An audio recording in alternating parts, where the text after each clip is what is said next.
สบายดีข้าพเจ้าซื้อเพชรสมรเนาะเป็นวิศการจากแผนกเกษตรกรรมแขวงสวรรณเขตเนาะเมื่อนี้ก็ได้มาอยู่ที่พื้นที่เนาะหรือว่าการเฮ็ดหน้ายอดของชาวนา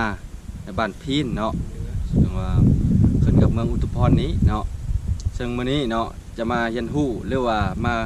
ฟังคันแนะนำหรือว่าการเฮ็ดตัวจริงเนาะโดยเฉพาะแม่นกับชาวนาเพิ่นนี้เนาะสบายดีเนาะข้าพเจ้าซื้อศรีจำนวนกิตติราชเนาะเป็นชาวนาเนาะเป็นชาวนาหรือว่าอยู่ในบ้านที่เนื้อนี่แหละก็คือการสมัครเสนอเนาะข้าพเจ้าก็ได้หับหู้หรือว่าเรียนการเห็นนายอดเนาะมาตั้งแต่ปี2013เนาะหลังจากนั้นมากก็ได้เห็นตัวจริงเนาะนำทางแขวงเพิ่นแน่เนาะเห็นสถิตทดลองเห็นนายอดมาหลายปีก็ถือว่าได้รับผลดีเนาะเทียบจากการเห็นนาดำมันก็ดีหลายอย่างเนาะเขาจะบ่ได้รอถาน้ำพ้นเนาะช่วงต้นฤดูฝนเขาหยอดไปเขาก็สามารถหยอดแห้งได้เนาะหลังจากนั้นฝนตกมาเขาก็มีการบำบัดรักษาเนาะลกหญ้าใส่ปุ๋ยมันก็จะได้รับผลผลิตดีเนาะต้นเดือน6หยอดเนาะคือหน้าข้าพเจ้ามันก็หยอดวันที่15 เดือน 6เนาะถึงฮอดปัจจุบันเนี่ยเกือบ3 เดือนเนาะก็ถือว่าหน้ามันเข่าหน้าหยอดมันก็งามสมควรคือบรรดาฐานเองนี่แหละเนาะก็สูงประมาณ8-90 เซนแล้วเนาะเกือบเม็ดแล้วว่าซักคือว่าอีกจากเดือนหนึ่งคือก็มันจะทอกเนาะนี่เนาะคือว่าผลผลิตเนาะปีนี้เนาะก็ถือว่า8-90 เซนแล้วเนาะเกือบเม็ดแล้วว่าซักคือว่าอีกจากเดือนหนึ่งคือก็มันจะทอกเนาะนี่เนาะคือว่าผลผลิตเนาะปีนี้เนาะก็ถือว่าจะดีเนาะสำหรับนายอดข้าพเจ้านี่เนาะอันเจ้านี่ได้ตัวอันพื้นที่ตัวนี้แม่นอันหน้ายอดมัดบ่ตัวนี้เนาะที่ว่าเห็นอยู่นี่เนาะเจ้าอันพื้นที่ที่ว่าที่ประดาทานเน้นอยู่นี้เนาะนะข้าพเจ้าก็มีอยู่ประมาณนาเฮกตาร์ครึ่งเนาะว่าจันจ้ะเป็นนาดำนี่เนาะแล้วข้าพเจ้าเฮ็ดหน้ายอดนี่ครึ่งเฮกตาร์เนาะนอกจากนั้นก็ดำน้ำเนาะเพราะว่ามันข้าพเจ้าก็คัดเอาหน้ายอดที่ว่าพื้นที่ที่เหมาะแก่การเฮ็ดหน้ายอดก็โดยเฉพาะที่ว่าหน้าให้ใหญ่เนาะหน้าหาเพียงเนาะแล้วก็ใกล้แหล่งน้ำนี่เนาะก็มีแหล่งน้ำน้องสระข้าพเจ้านี่ก็ไว้ประกันภัยเวลาช่วงเนาะหรือว่ามีแรงเนาะก่อนสิ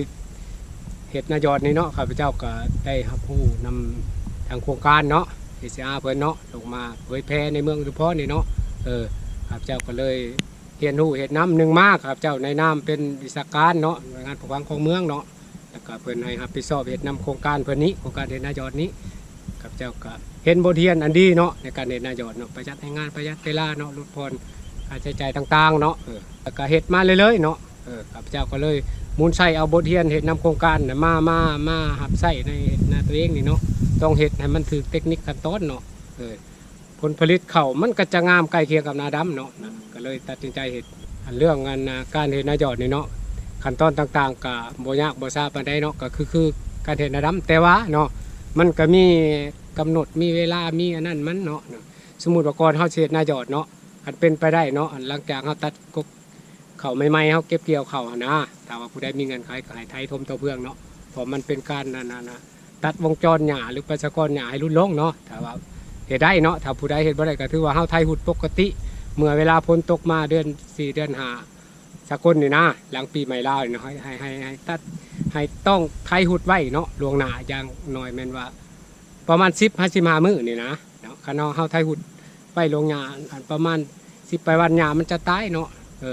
หลังจากนั้นเฮาก็ต้องไถโค่นอีกทีนึงเนาะก็แบบเฮาเฮ็ดนาดำทั่วไปเนาะไถโค่นก็ต้องป้าไว้อีกจัก 2-3 มื้อหรือว่าสังเกตว่าหญ้ามันตายหญ้าเฮา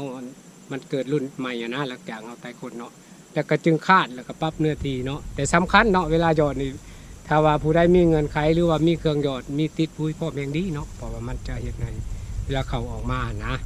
มันจะเจริญเติบโตไว้เนาะมันได้กินปุ๋ยได้ถ้าว่าบ่มีก็ใช้เครื่องหยอดทั่วไปธรรมดานี่ก็ได้เนาะต้องผสมอันนั้นอยู่นอกไปแล้วหมายความว่า1:4:5หมายความว่า1ปุ๋ยเนาะต่อ5แนวพันธุ์เนาะหรือ1 โลต่อแนวพันธุ์เขาปลูก5 โลเนาะผสมอยู่3อยู่นอกจากมาถอกใส่กระโหลกหยอดนั่นเนาะแต่ว่าสำคัญบ่ให้ถอกหลายให้ถอกครึ่งนึงเนาะเวลาเฮาหยอดกามันสิหมดให้1 ช่องให้แล้วก็เติมอีกเนาะเป็นหยังแต่ว่าซัดคันใส่เต็มแล้วเวลา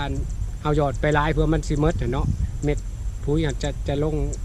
หลายเนาะเม็ดข้าวลงน้อยเนาะเฮาต้องมีวิธีเนาะแต่บางการก็สิเคยเห็นแล้วบางบ้านโดยเฉพาะบ้านผลนา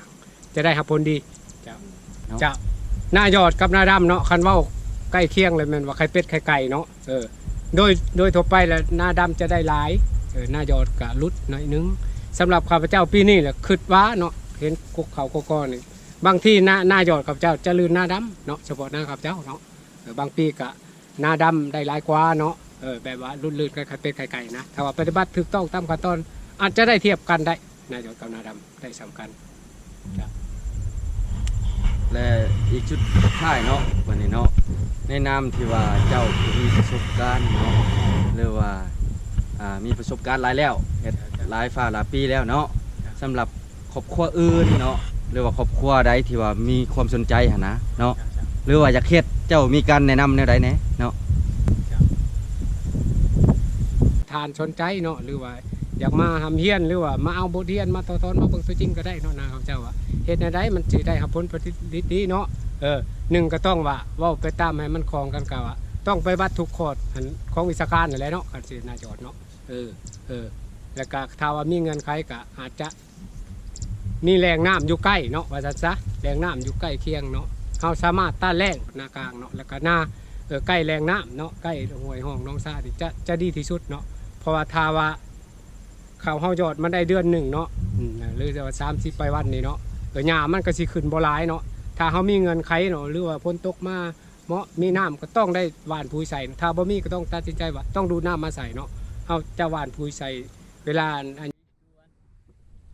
อันนี้ก็ผ่านการสัมภาษณ์เนาะโดยเฉพาะกระแมนผู้ที่ว่าเฮ็ดตัวจริงแน่เนาะแล้วก็เป็นวิชาการนำเนาะ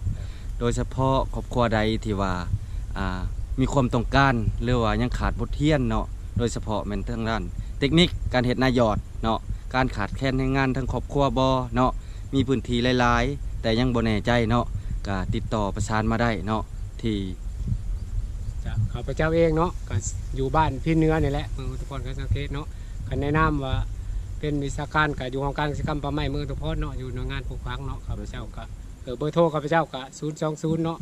99714812เนาะหรือว่า